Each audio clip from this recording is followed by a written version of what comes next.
ভিডিওটাতে কি বলে অবশ্যই শুনে যাবেন, প্লিজ দয়া করে বলছি, প্লিজ শুনে যাবেন।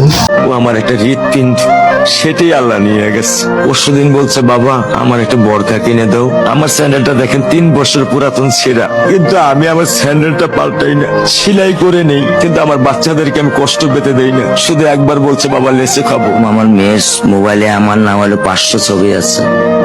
আমি এখনো সাহস পাইনি আমার মেয়ের একটা ছবি বের করে দেখতে। আমার সে সাহস নাই। আমি সে সব হারাই ফেলছি, কারণ ও আমার ছিল হৃৎপিণ্ড। ওর জীবনে এমন কোনো চাওয়া নাই যেটা আমি পূরণ করি নাই। পরশুদিন বলছে বাবা আমার একটা বরখা কিনে দাও।